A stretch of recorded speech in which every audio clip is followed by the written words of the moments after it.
Welcome to Pod of Jake, a podcast hosted by Jake. You can go to zerofjake.com to learn more about Jake and everything that he does, and feel free to email him anytime at jake@blogofjake.com or message him at zerofjake on Twitter or at Jake on Warpcast. Anyway, we thank you for listening, and we hope you enjoy this episode. If you do, please consider giving Pod of Jake a 5-star review on Apple, Spotify, or wherever you listen to podcasts. We appreciate your support.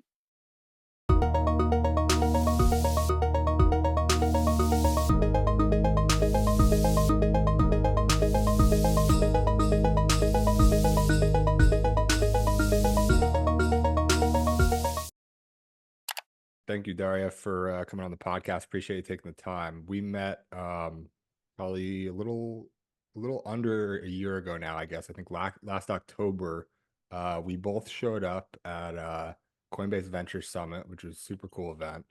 And we were like, I don't know if we were like the first ones there, but we got there like the same time. We're like in the lobby.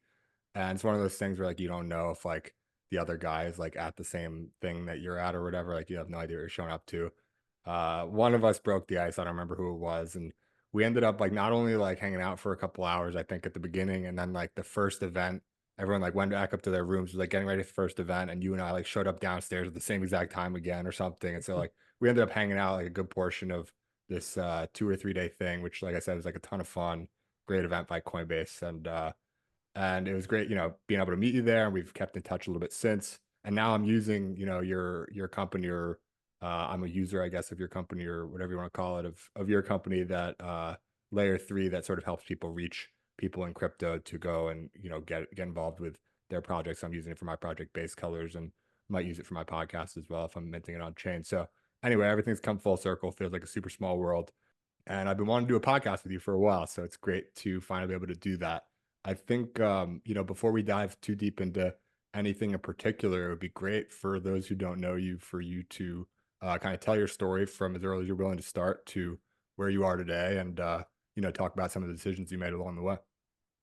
Yeah, totally. I first of all, I appreciate you having me on. Honestly, it's very, very full circle. I remember being in that lobby and just bonding over the next few days over our love for good steaks and golf and relaxing nights just with with your friends. So I can give a quick overview of my childhood, because I've been at this internet this internet stuff for quite some time. So I mean, I like to put my experience in the perspective of, I've just been trying to get people to click buttons on the internet for the last 14 years. Um, and it starts, like, honestly, when I was really into Pokemon growing up, and um, I was just like fascinated by this game, and this was in like 2010 or 2011, when it just like consumed my life. I would like do school. I was in elementary school, and then I would just get home and be obsessed with the Pokemon trading card game and Pokemon, just Pokemon video games. And ultimately, I had this like want. I wanted an Xbox so badly, and my parents just would not buy this Xbox for me. Um, and I had to figure out, well, how do I combine this love for this thing that I have at the time, which was Pokemon, and use that to get me to towards this goal that I had, which was at the time getting an Xbox. And so I had all these Pokemon cards, and I created a PayPal account and created an eBay account, and under a fake age, I started selling Pokemon cards on eBay. And what I would do is I'd package them into mystery boxes, or sell them, just buy rare cards and sell them for a slightly higher margin. And I did that for a few months, until at the end of the summer, I'd bought and sold and traded my way to around $10,000 to ultimately like buy an Xbox. And how old was this roughly? Man, I was 11. Wow, that's a lot of money for an 11-year-old. It was quite a bit of money, yeah, for an 11-year-old, and it was all just sitting in a PayPal account. And I was like, it was a really weird experience, because the entire summer I was just like playing, like, clicking buttons on the internet and getting folks to buy my Pokemon cards via either mystery packs, or buying just rare EX cards or X cards at the time, and selling them for slightly higher. So it was definitely a grind, but it was really interesting to make my first dollar online via something that I loved so deeply, and combining just like my love of Pokemon at the time with learning how to be kind of an entrepreneur, or be entrepreneurial, and reaching this material goal that I had at the time, which was buying an Xbox. Yeah. So yeah, it's kind of yeah. If I could just interject for a second, it's kind of interesting. Like that's we were talking before we started rolling that I've had a bunch of founders on the podcast. I love to hear their stories, and like everyone's got these like early entrepreneurial stories, but like 11 years old making like 10 grand in a summer is like pretty unusual even across the people that I've talked to. Did you have even earlier experiences that like weren't as successful as that, of like I don't know, like shoveling snow, or like any other idea that you would be entrepreneurial before the Pokemon cards? I guess I jumped a little bit. The My whole life I'd been trying to make a dollar from like whatever means I could. And I wasn't really shoveling snow. I mean, I would cut the roses in my backyard instead of my parents like hiring some landscaper to do that. And so I'd make like, they'd pay me minimum wage to do that. I had like a lemonade stand, just the typical things that folks try. Um, Pokemon was Shoveling like snow. the first product market fit. Yeah, Pokemon was the first product market fit. I didn't really have, the door to door, Mark Cuban selling trash bags, or, shoveling snow and operationalizing that around the neighborhood. I tried like selling candy at school, but I went to a school where they quickly shut that down and were like, you can't be selling candy at school. Um, so I felt like my creativity was a little stifled from that. And I really was just fascinated by this idea that I had this, global economy at my fingertips versus being constrained, by this like real world, what I could do with my muscle versus like my will, doing something online, my will and my creativity versus like, just it felt like a lot more efficient and attractive to go the online route. Right. No, it makes total sense. So what was after that? You have a summer, you make it big on Pokemon cards. Make What's it big on next? Pokemon cards. Absolutely love Pokemon cards. So after that, I started middle school, and I remember just like I had several instances in my life that almost like broke my understanding of the world at the time.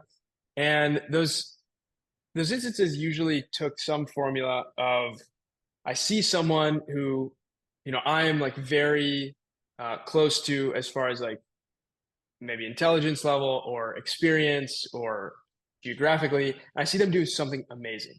And then I just ask myself the question, why can't I also do that really amazing thing? And the next time that happened was when I saw this kid build iPhone apps, and he was like 12. And I was like, there's no, like, just the idea of programming something, getting it into other people's hands was just such a insanely large, insanely like out of reach concept to me, that I was fascinated by it. The fact that it felt so out of reach meant that I had to have it at that point. And so the next thing that I started doing was learning how to just program. And I started by learning in Java because I was playing Minecraft at the time and I wanted to create mods. And I think that's actually how a lot of folks that I've met, started coding, was just, they love playing games and ultimately wanted to, change those games a little bit. And I just started Java, and I kind of went the iOS programming at the time was pretty hard. Objective-C was like a very difficult language to learn. So I started with Java, started with Android, and I realized that Android just was not really something that I enjoyed. I didn't even own it, or I had an Android at the time, but I like hated it. I like really like the iPhone was like this coveted phone, this coveted ecosystem to be a part of. So I learned how to program in Java, tried building Android apps, and it didn't really go anywhere. But then this kind of takes a little winding turn. I saw someone on Instagram, and Instagram had really just come out at the time. This was probably 2012 now.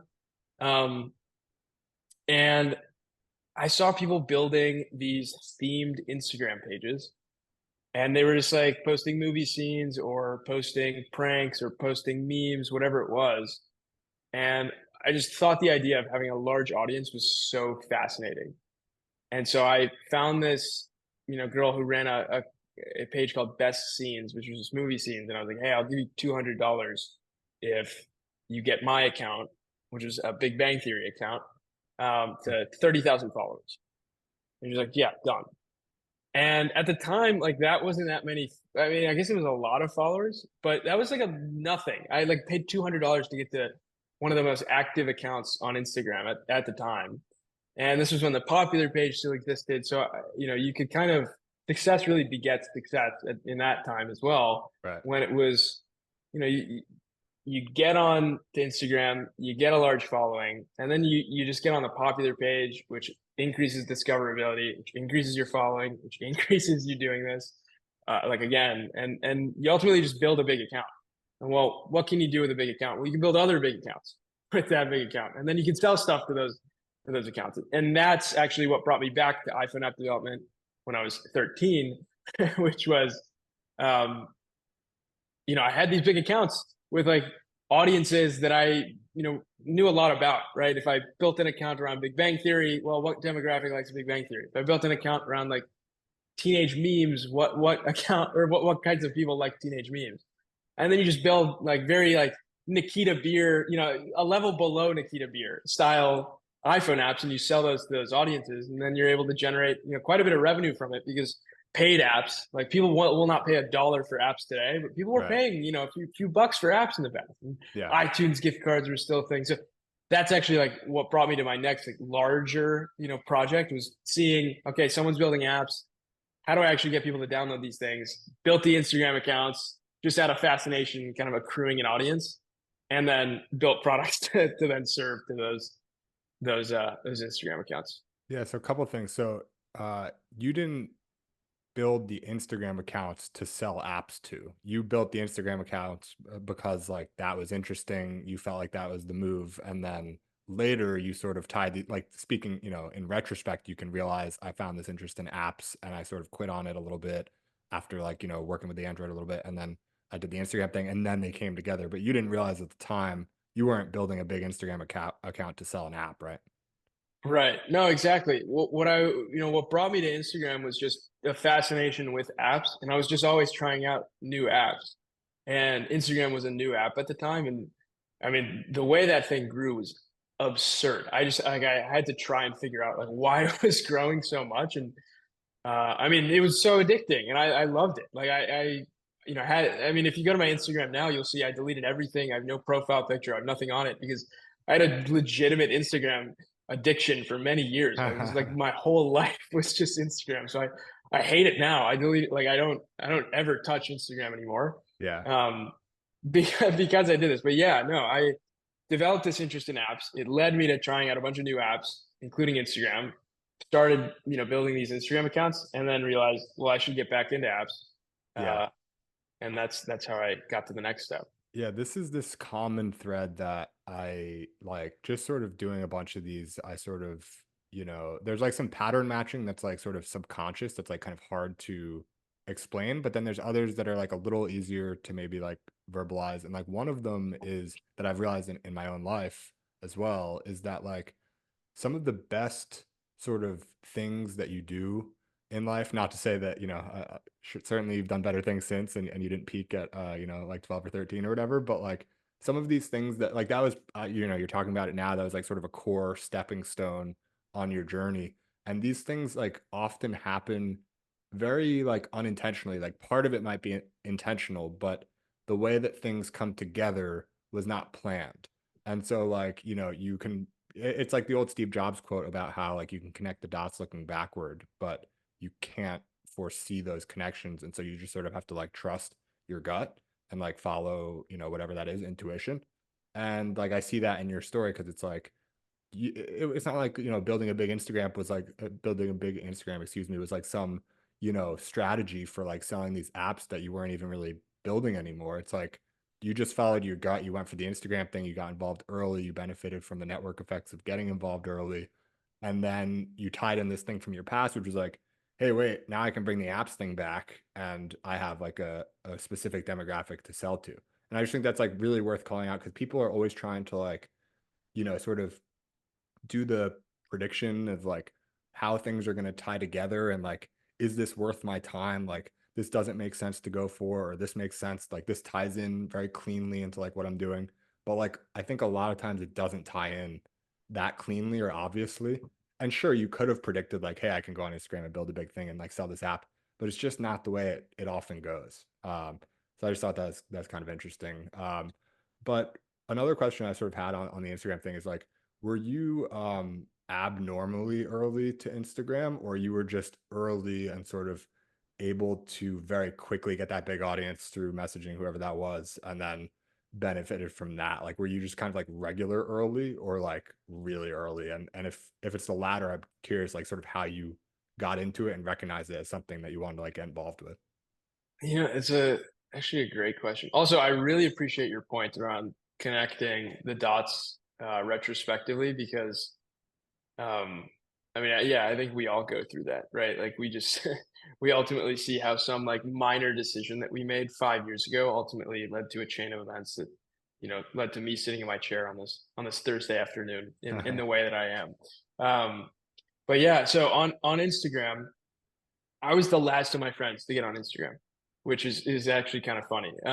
Like I was regular early, I'd say, like just Right. like I was an early adopter the same way we all were in the early 2010s. But I was the last of my friends to do it, and I quickly realized that there was this economy playing out on Instagram, and folks were making money by selling shout outs or building products and then selling them to those audiences. And this was like right at the time that Facebook had acquired it. So Mm, if it hadn't ruined it, with Facebook ads yet.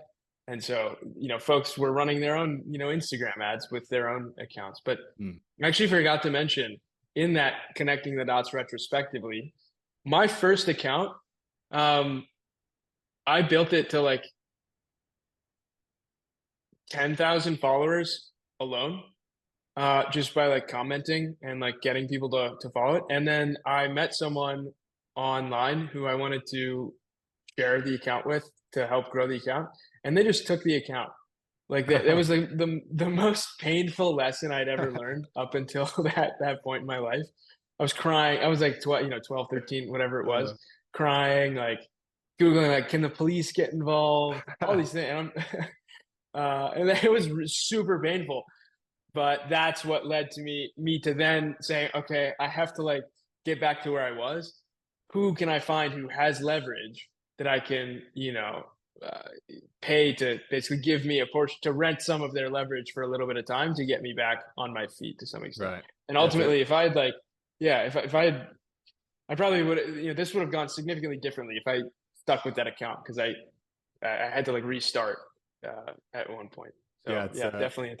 it's a chip on the shoulder for sure. You get your 10,000 followers taken away from you overnight by some random person on Instagram. And it's another, I don't, I'm not, I promise I'm not going to like sort of insert these like life philosophies along like the entire way, but what you just said brings to mind this other thing of like, you would have never in advance wanted to have your Instagram account stolen. And even when it just you're crying, like afterwards, you were probably, devastated by this. Like you never would have wanted that to happen. That was like a objectively awful thing, like obviously so.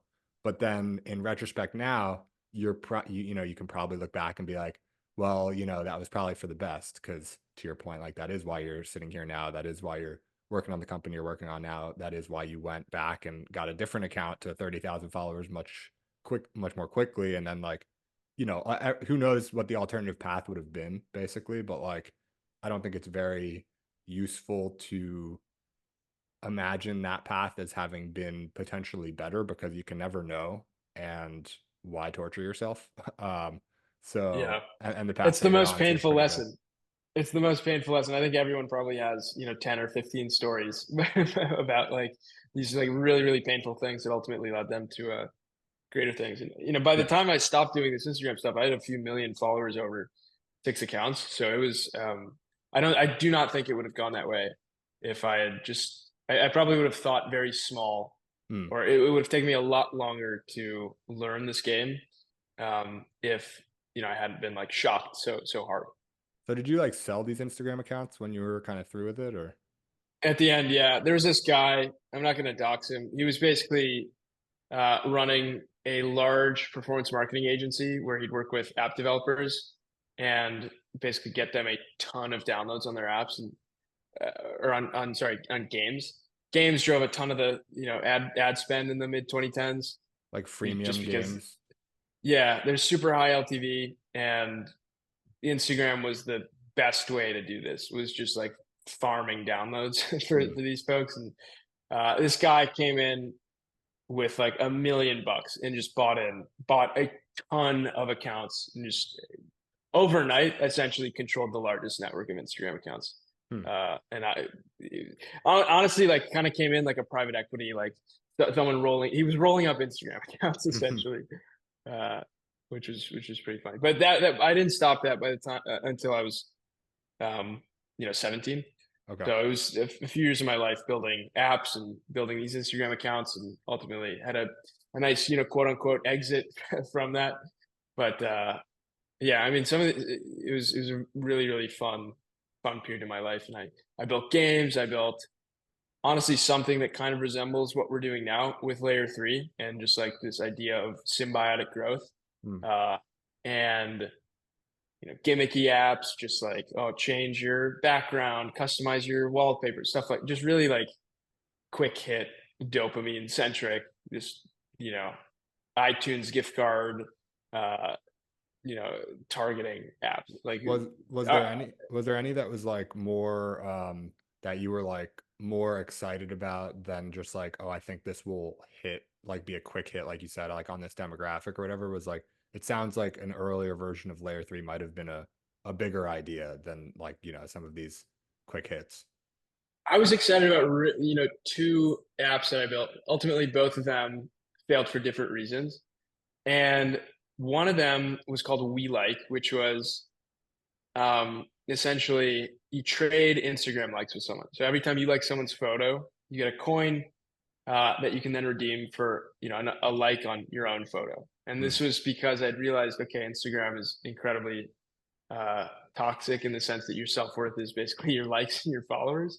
And so just monetize, like just building an app to feed that, I found interesting, and ultimately like was successful until the Instagram API went private in 2016, I want to say. So you couldn't build apps like this anymore. And that worked until it didn't. It worked until the platform decided to shut it down, essentially. And so I learned a lot about like centralization risk or platform risk. Right. And that's, partially why I'm, in crypto today I was just fascinated by the lack of platform risk that exists in crypto. But the second one that I was really excited about was this one called Mastermind. And when I was 16, I became obsessed with cold emailing because I used a game, like basically like thought of this as a game. Like, who can I talk to that I really have no business speaking to? Yeah. Like, can I just say something? That's my full podcast. Yeah, go ahead. Oh yeah, yeah. I mean, it really is like it's almost like a chip on your shoulder or something where it's like I should like there's no difference between me and insert billionaire's name, at a human level. So why wouldn't they respond to my email thread, and why can't I have a conversation with this person? I think a lot of people in life like forget that they deserve the absolute best, and maybe I was just unnervingly arrogant as and I think my mom would agree. I was just incredibly hard-headed and arrogant, and the fact that like I should be able to email a billionaire and they should be responding, and if they don't, well, that's weird. Obviously 90% of them didn't respond, but the few that did, it was like very fun and the best dopamine hit I'd ever had. And some of the best advice I ever received was in those conversations.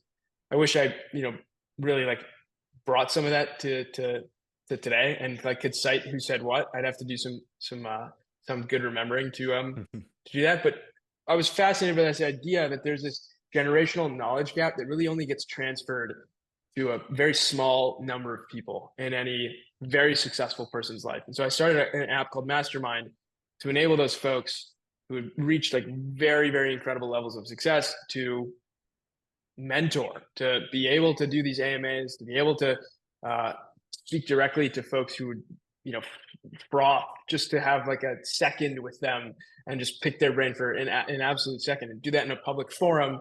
It was also, a social network. I think everyone was just obsessed with building the next social network after the Social Network, the movie came out, and that app could not have failed more spectacularly. We just could not solve the chicken and egg problem. It was to the folks who I wanted to be on the platform, if they were, someone seeking, a mentor or seeking like access to these folks, these billionaires or these very successful tech founders. It was, well, how many of them are on the platform? And for the tech founders, it was how many mentors or mentees are there? How many folks could I actually access from this? So I just could not solve the chicken and egg problem. It was a great idea, one that I'm still passionate about. I think there's many iterations of this being attempted now. Things like intro, that like you see folks charging like, $1,000 an hour for mentorship. I think there still is this desire for a connection to folks who figured it out, but I didn't figure it out.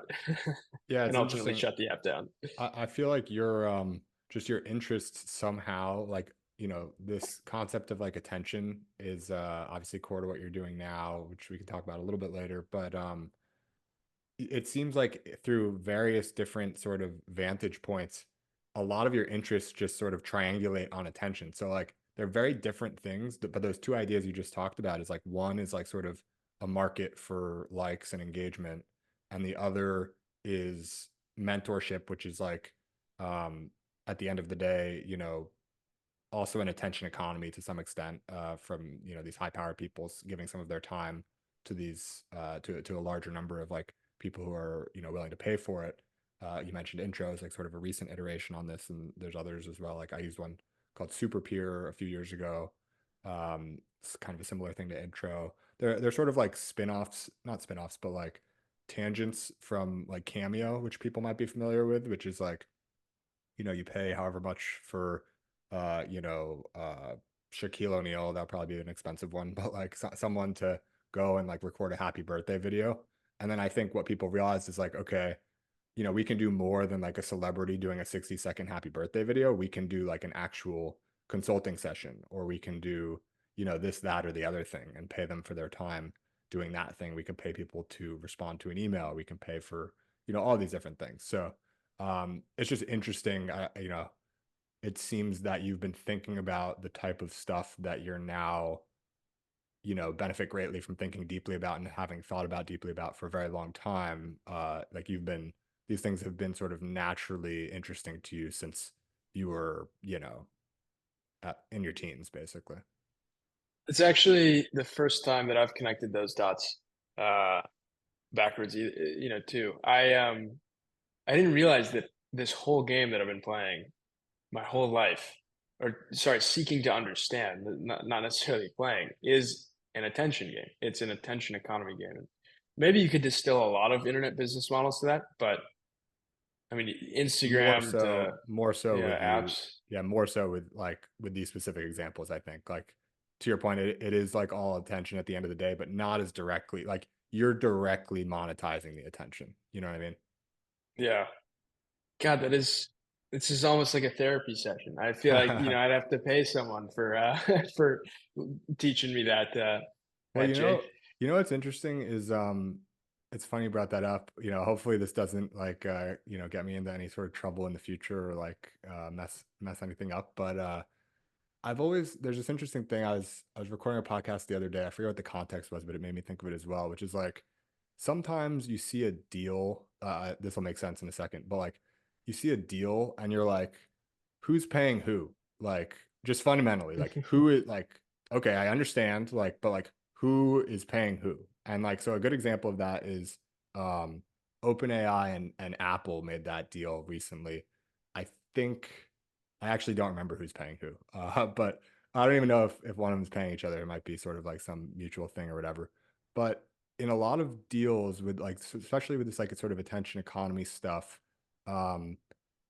it's the value is not tangible. or at least it's not priced and there's no market for it. And so a great example of that, in my view, which, I hope it stays this way because it's certainly been great for me, but like there's no payments with podcasts. And actually I think there are, like some people might do that. I don't know, you get paid to speak on a podcast or you pay for a guest. I guess that exists, but it's like, I don't think that's the norm. Certainly I've never done it, one way or the other, but it's, there's a ton of value here. And it's like, I'm not saying it should be priced. Like I just said, I kind of hope in the podcasting realm that it doesn't to some extent, but like, you know, you're a great founder. I have you on my podcast. I get to share your perspective with my audience. That's value. Hopefully I'm doing a decent job of like doing a host interview and, you got some value out of that, attention point or whatever. And so like, that's some value to you. And it's like, there's all this value that's going around that isn't tangible or priced or whatever you want to call it.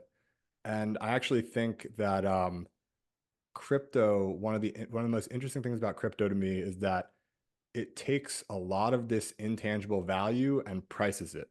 And because it turns it into a market, it turns like everything into a market. And so suddenly you have, these meme coins, which are like kind of a joke, but it's like, how much is Dogecoin worth if it's like the first meme coin and it has like sort of that first prize? And then like, oh, like how much is literally like dog with hat worth if it's like, the first alt of that on Solana? And it's like all of these things are subjective, but at the end of the day, some people think that they're valuable and like the market will sort of rest wherever they think it's valuable. And for like almost anything, like it doesn't matter like Dogecoin or dog with hat or whatever, but just like anything. There's so many things that are valuable that we just don't trade, like they're not priced. And I think one of the things about crypto that's hard for me to wrap my head around is like in the context of like inflation and stuff like this, but it's like crypto may not, give us like sort of the efficiency in the economy or something like that, that like AI might do, or like nuclear energy or like something like that. But it might take a bunch of intangible values and like make them tangible. And like, what does that mean for like GDP? Like, what does that mean for like inflation or like stuff like that? So anyway, huge tangent. I don't know. I don't know where I was gonna land there, but maybe you have some thoughts. No, not a tangent at all. I actually think it's a really important point because I mean, even the way that these podcasts set out, it's or partnerships, right? An OpenAI and Apple deal. When I was building Instagram accounts, you would do shout out for shout out. You would grow someone's account, they would grow yours by basically posting, "Oh, you should go follow this account. You should go follow this account." And attention was the currency in that regard. And Hmm. I'm sure the OpenAI and Apple deal has some like very tangible financial benefits, but I think that's how many of these partnerships work, or even podcast appearances, right? Like, or even my favorite example that kind of broke the matrix for me a little bit recently was paparazzi and celebrities are on the same team to some extent, right? Like paparazzi are the ones who are photographing Kim Kardashian at a restaurant, and that gives Kim Kardashian attention, and it gives paparazzi, revenue. And it's like a very like attention is the currency at the center of a lot of this, and crypto really does price these assets, and it's unfortunate the way that BitClout went, but Hmm. BitClout was like the perfect example of it, right? You were pricing these items that basically every creator wanted to figure out how to create like some derivative or like pricing mechanism for. Hmm. And it was just the momentum that any creator had. Can you give that a market cap? And it worked for a while, and it was very interesting. And Yeah. crypto does present like a unique way to give a market to any asset to 8 billion people, right? You can take any asset and give that to 8 billion people who can trade this at any given time. And it's crazy because we've never seen a market do that before. We've only seen very localized markets within very strict trading bounds, 9 a.m. to 4:30 every day.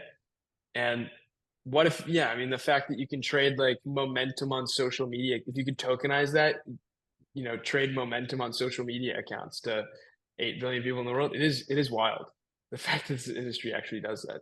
Yeah, I guess to a good like distillation of what I was trying to get across and what you know have sort of summarized there as well. Like my summary attempt is basically like there's always talk about with businesses that you create value and you capture value, right? So like Amazon has like created all of this value, and they've sort of notoriously been very conservative with how much they capture. They're always lowering their prices instead of hiring them where they very well could hire them and like not lose a lot of business, but they're just trying to make it a better and better experience for the customer and charge less and less over the years, and for like the sort of the long-term benefit.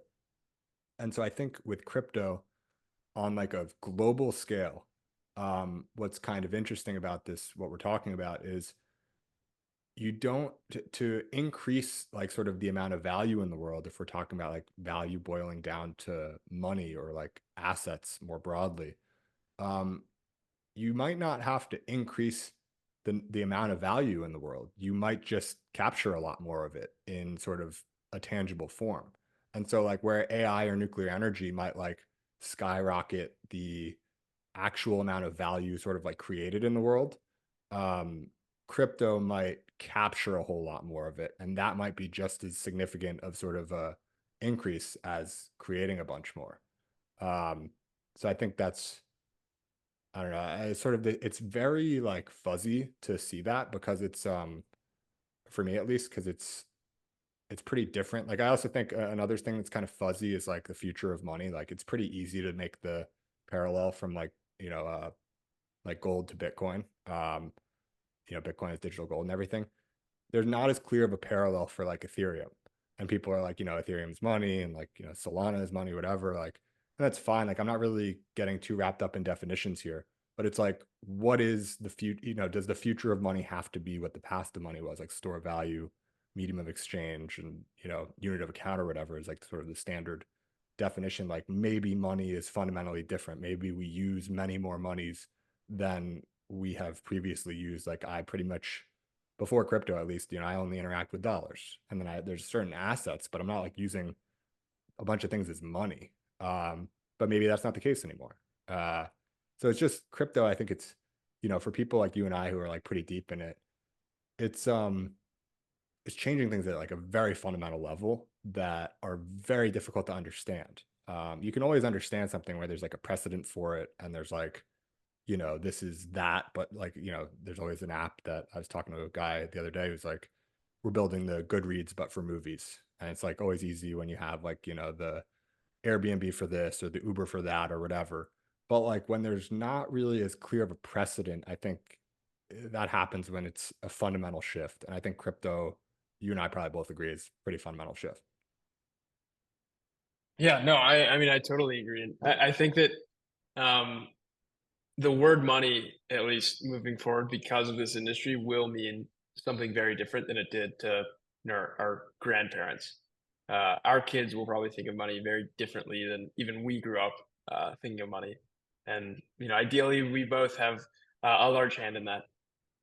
So anyway, how'd you I realized I went like super conceptual for us. So let's come back to earth a little bit. How did you actually get into crypto in the first place?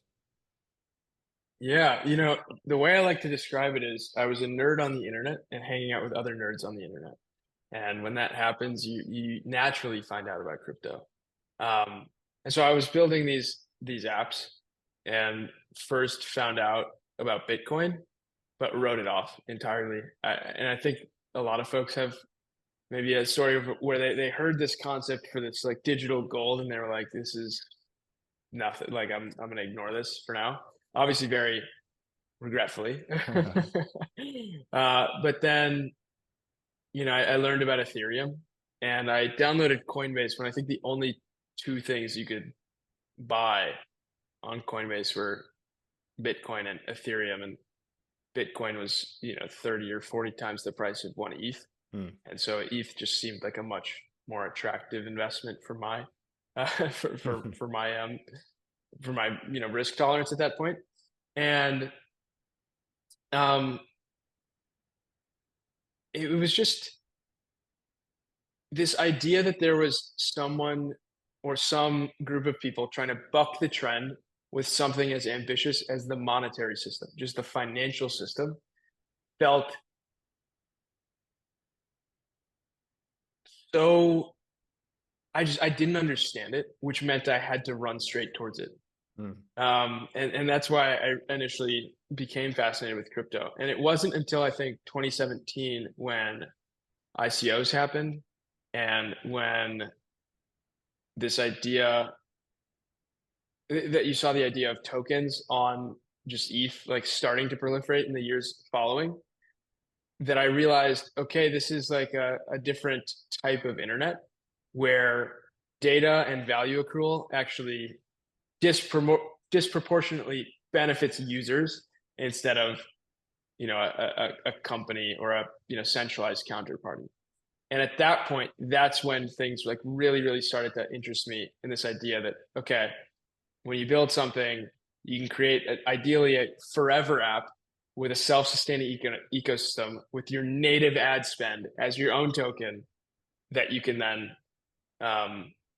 use to build something great and serve that to an audience of 8 billion 24/7 for the rest of time. And those three statements just meant I had to sprint towards this industry.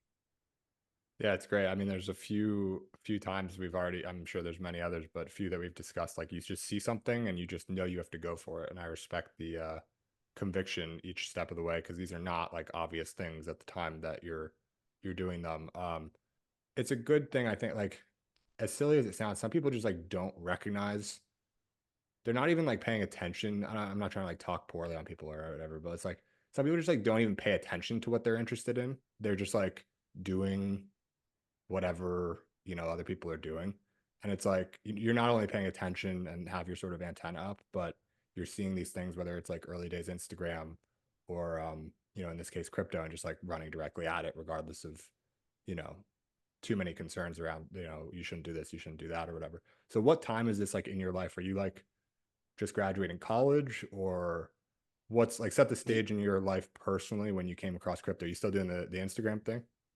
Yeah, so I was still doing Instagram and apps when I first found out about crypto. I was still in high school, and um, I bought my first Bitcoin, used that to get a fake ID and gamble online, and Nice. do all of the typical typical Bitcoin activities. You needed the fake ID when you were 11 to sell the Pokemon cards. That would have Right, been the right, to get the first. PayPal account. Yeah. Yeah. Well, actually an interesting thing. I think a lot of folks were in like, you know, the same boat as I was and had a PayPal account shut down when they found out that you were underage.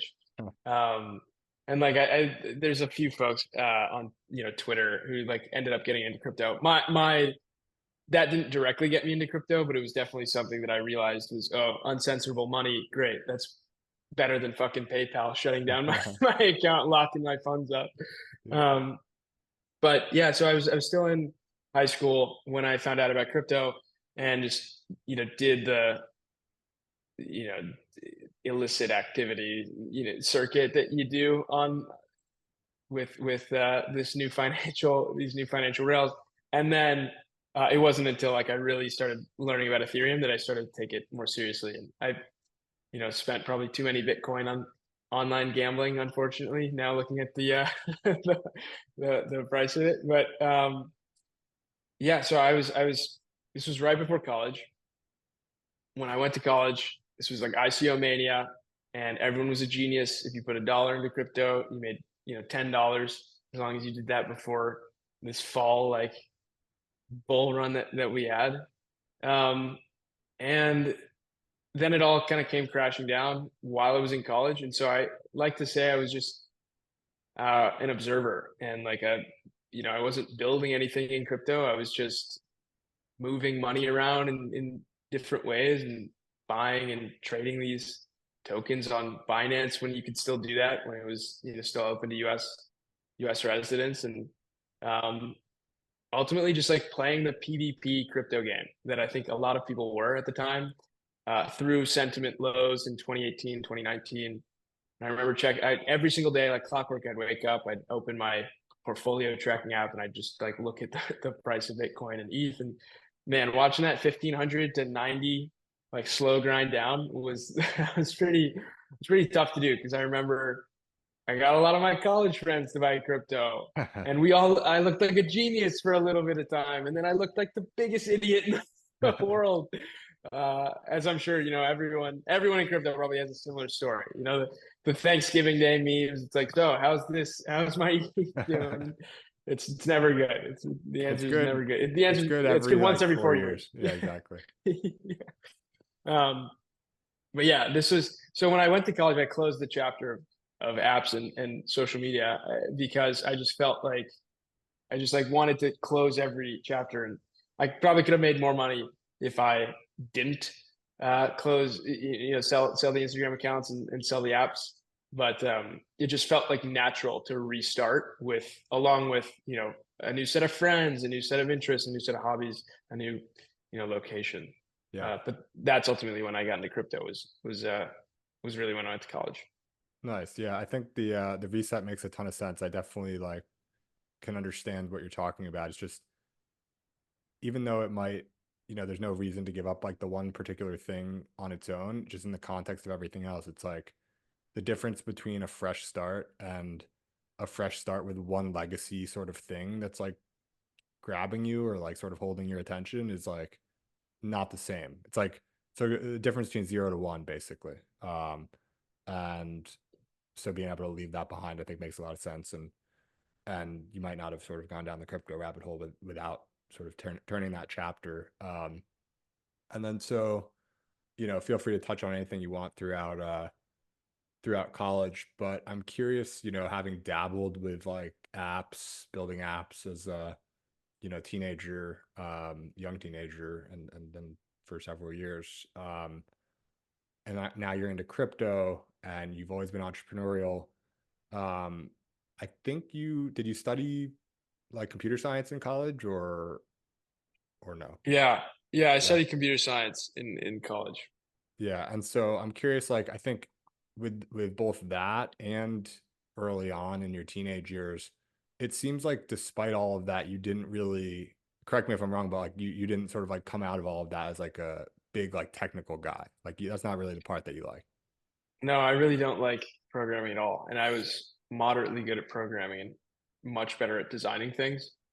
And I designed all my apps. I Did you learn felt that like formally in any way or just self-taught? no, just self-taught. I started in Sketch and Photoshop. Well, I guess I started in Photoshop, which sucked. Then I moved to Sketch when that came out, and then I moved to Figma when that 8 sketches launched. And I just found I found that I could express my creativity a lot better in design than I could in code. I Mm. think some folks are the reverse of that, right? They feel like when they code is like their maximal expression of creativity, but I just felt like creating and understanding good design was where I shined a lot, and I just found a lot of energy in it. Um, and I've designed more projects than I could count, just to design them, just to like learn about how to create great shadows or something like that.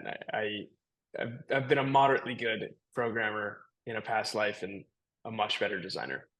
Do you have any like principles that you keep in mind that are like sort of power law principles, if you will, that are like things that sort of a lot falls under them when it comes to design, or not really things that are like sort of top of mind for you? There's one that I think is so often overlooked by basically everyone in consumer. Well, okay, maybe not basically everyone in consumer, but it's so often overlooked when you just look at a consumer product, and it's we use things that make us feel good. And if something fails to make us feel good, we will forget about it and stop using it. And at the end of the day, if you're designing something for consumers, you're selling emotions, and just make sure your designs really hit the emotions you want them to. And that's like kind of the recipe for success in consumer. And it's like it truly is a power law like thing. You could have a kind of a beautiful design, but it really makes the user feel like incredible or the emotion that you intend them to feel, and it will work. Like it will 100% work. And yeah, that's a massive power law principle that I we use it a lot at layer three. There's a reason if you look at the top 200 users, they've come back 800 days in a row. It's Huh. because we've made them feel exactly how they want to feel. Right. Same thing with TikTok, right? Like every incremental scroll is the the pull of a slot machine lever, and they're making you feel exactly how you want to feel. You want some new experience, you get it every single time you move your finger. Yeah, and it's not, people I think about design as like sort of what it looks like, but design is such a high level concept that like I think about, I've never been like trained in design or anything like that. And I think the idea that you should or need to be trained in design, maybe I'm biased as someone who wasn't, but like it seems, I'm sure you can learn a lot, but I think a lot of people could be really good designers without ever learning anything formal, just based on sort of like these guiding principles, like what you said. And, some people who just don't really care about it or don't think about it, it's like they just think about it as like, oh, does the website like look pretty or something? And it's like, it's so much more. It's about how, it's about that interaction with it and like how how the experience is and everything like this. And yeah, I don't know. It's interesting. I actually myself, I don't think I had really thought about like what makes people feel good. Like that's obviously it's super core, and when you say it, it's like very obvious. But it's like I actually probably latch more onto easy and clean. So like what what will be the easiest thing for the user to do? Um, I want to remove. I honestly, actually, I guess I do think about it. I just think about it as the inverse of what makes them feel good. I don't know if that's good or bad, but it's like what anything that will make the user feel bad, I try to get out, or anything that will make them confused or complicate or feel that things are overcomplicated. You have to get all that out, and then what you're left with, I guess I would hope, is something that is easy that makes them feel good. I think, yeah, I mean, the process of elimination like that, I think generally works. And probably the best product that, one can look to when like studying, how can you make someone feel good with like a goal, for example, that or a product that historically is very difficult to make someone feel good in is Duolingo, Hmm. because they're in the business of edutainment, right? They're keeping you entertained more than they are teaching you a language, and so they've reverse engineered how can I make this person feel like they're progressing towards a language, regardless of if they're actually getting better at it. Like learning the language is a symptom of their app, and not necessarily the end goal. Hmm. And like it's like it's a beautiful case study in design and in simplicity and in removing the things that make someone feel bad. um, but actually, I mean, they embrace the things that sometimes make people feel bad in a way to like drive monetization, right? Like if you lose your hearts, you have to pay to get Duolingo Premium to move forward, that day. And so you're unable to progress towards your goal.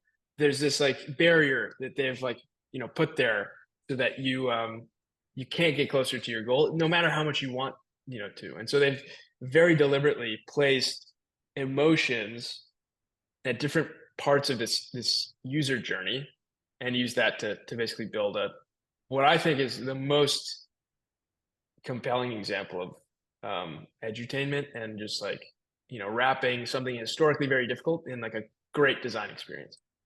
Yeah, it's interesting. I've like always heard like Duolingo gets a sort of outsized reference for not exactly for design, but just in general for being like a great, compelling app. And I actually haven't used it. Maybe I downloaded it like at some point over the years, but not materially have I used it. And now I'm sort of intrigued too. I'm not a big language guy. I thought in college that by the time I was like 30 that there would I would have like basically AirPods that would live translate any language for me, and that hasn't really happened yet. But I didn't just like come up with that out of nowhere. I thought that was like a really good idea, like to potentially like build that. And then I looked it up, and I think it was like Google had like a patent for like this exact thing, and I was like, well, they'll probably take care of that. And it's not really here yet. Like we have great translation, but we just don't have that. Like I can't go walk around in Japan with AirPods in and have someone speak like all the technologies there, the noise canceling to hear from their real voice, the translation in real time. I should be able to hear them almost in sync with how their mouth is moving in English. And it doesn't really matter if it's exactly in sync because they're not speaking English anyway. but it doesn't exist yet. But I think it'll be here. So I'm not that interested in other languages. That's probably why I haven't used it. I will say I think I'm sympathetic to the idea that I'm missing something with languages, because I think more than understanding or being able to communicate in practical terms, there's probably a lot. Just going from knowing one language to knowing two probably expands your sort of perspective on culture quite a bit to understand that. And I've dabbled in Spanish and Italian, but I don't know either of them well enough. Just in school and stuff, I don't know either of them well enough that it sort of did that for me. So I'm not like total anti-language guy, but maybe Duolingo is the thing that I need, that I can get into it. It'll definitely give you a self-confidence boost around like getting, you'll be able to say the alphabet or learn the numbers or something. But one of the things I wish I did when I was younger was learn a couple languages, just because it's my parents always told me I'd wish that I learned, multiple languages, because they speak multiple languages, and Hmm. I tried to buck the trend there, unfortunately. Yeah, well, it is what it is. So anyway, I know we've gone over time, but I don't want to end without talking a little bit about what you're doing now, and more so, how you got into it in the first place. Like, obviously, we had the backdrop of these entrepreneurial experiences earlier, the entry into crypto. When and how did you finally decide to start a real company and get into crypto formally by starting Layer 3? Yeah, so 2021, I'm graduating college. I have a job lined up, or I guess a summer internship, because I was still doing a product design. It started a product design master's that I was going to do from 2021 to 2023.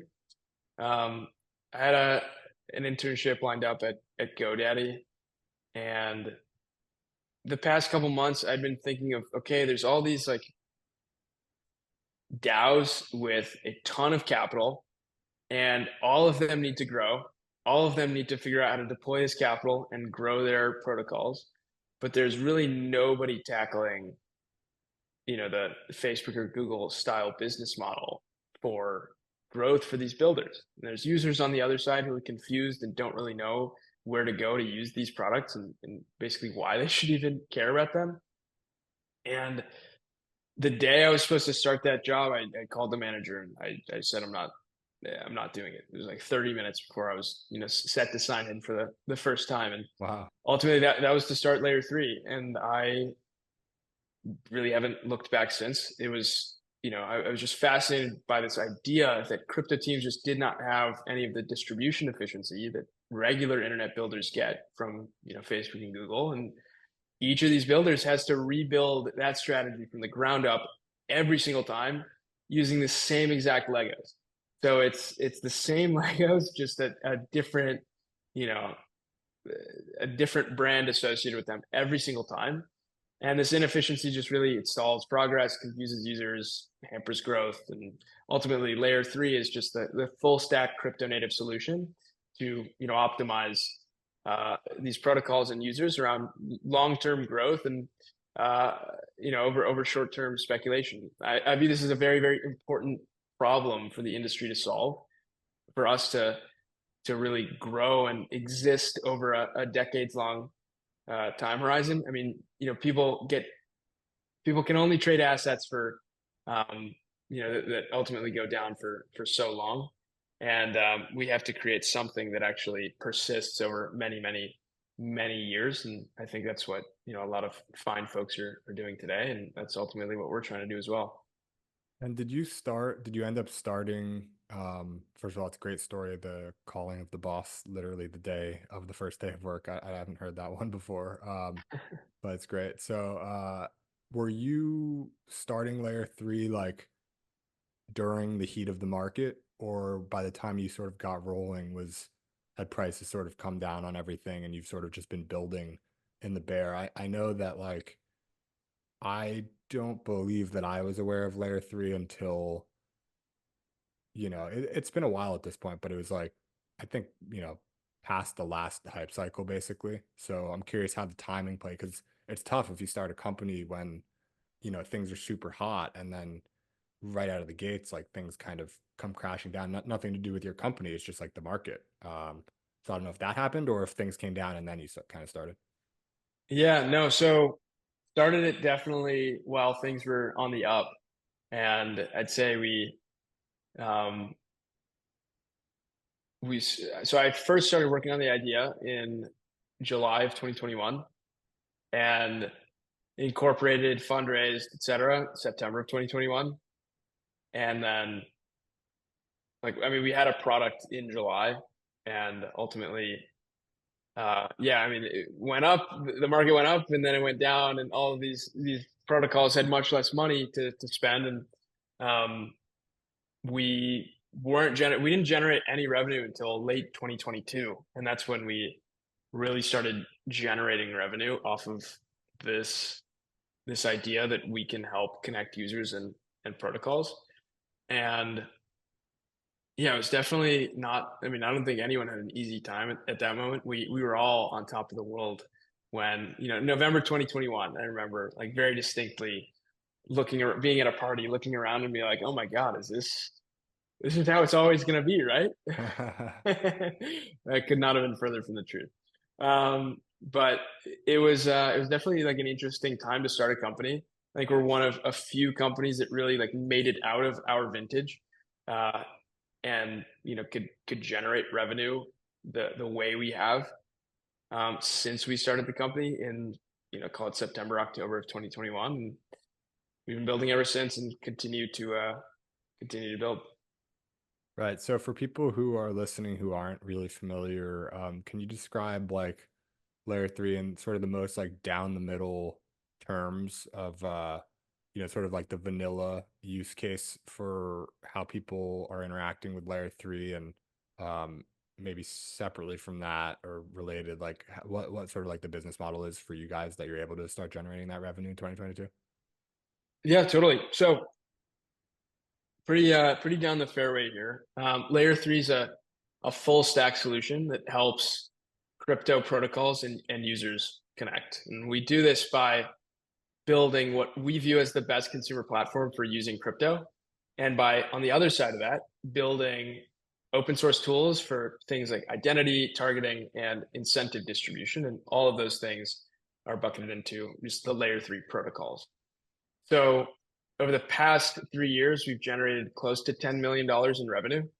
And that's as a result of fees on incentive distributions. It's on the result of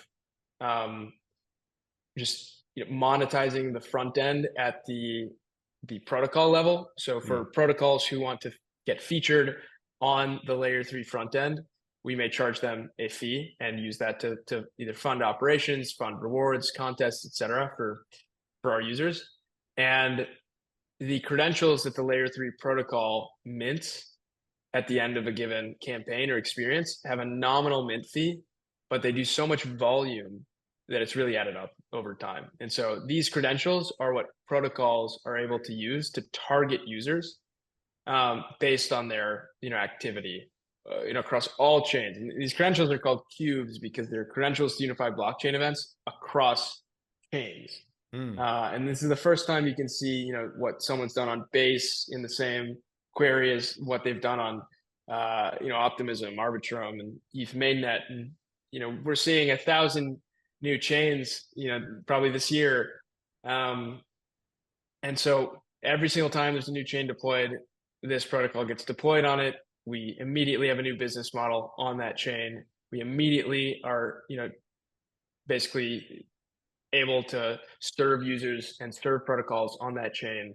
And so it scales nicely as the industry scales, because there will always be the need for, call it, attention or distribution in crypto. And it's only getting more fragmented over time. And what we aim to do is just be that glue that makes it, that makes distribution strategies not get fragmented as this industry, kind of basically launches all of these different layers for users to participate in. Yeah, no, it makes a ton of sense. And it's I think I read somewhere that you guys have like over 100 million completions, basically like 100 million actions people can think of that as. It's not an action so minuscule as like clicking a button, but actually doing the required action to sort of like complete an event, complete a quest basically, and then going and claiming the rewards. Like 100 million is just like a massive number, and so when you take like 10 million, you know, in the context of 100 million completions, it's like, okay, you can start to put it together. It's like, okay, it's like maybe it's not, you know, the revenue's coming from different places. Some people pay to be on the front page or whatever it might be, but like you're talking about like 10 cents per completion here. That's, you know, it's nothing. You're talking about like an industry that up until a year or two ago, it cost $40 to do any transaction in crypto or whatever it was. Um, and so like 10-cent fee, like no one's blinking an eye. And now, of course, you know, fees are much lower and things are generally getting much cheaper. And I'm sure you guys have lower sort of, you know, nominal cuts on those sorts of things. But it's a model where, you know, after years of you know, plugging into the attention economy in like various different ways, you now find yourself, I feel like, running the hub, sort of the multi-chain, chain agnostic hub for attention in the crypto economy, which, as we talked about earlier, can create a market for anything.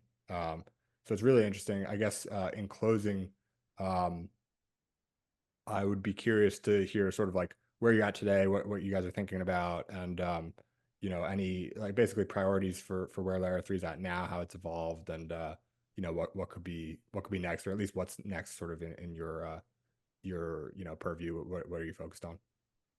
Yeah, totally. So for the next few bets that we have, I don't want to reveal exactly what they are, but they mainly revolve around doing things 100 times larger than we've ever done before. I think incremental progress is the time for incremental progress is over, and Mm, now it's the time for incredibly large swings that could make everything else that we've ever done look like just a footnote. right. Um, and also just serving general user desires to ensure that, you know, our users are happy every time they come back uh, to the front end is deploying on, you know, non-EVM chains like Ton or Solana or, you know, any of these, you know, upcoming move based Right. layer twos.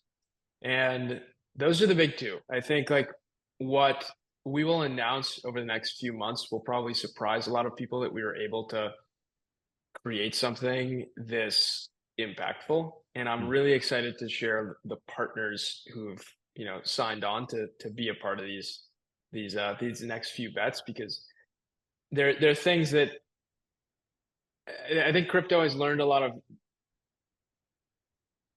developed a few naughty habits that we're trying to maybe have the industry unlearn, and we'll do so in a uniquely layer three way. And, you know, I'll share, you know, offline what those are, but I think specifically around token launches and where those tokens go, I think we'll see some really, really cool stuff come out of layer three.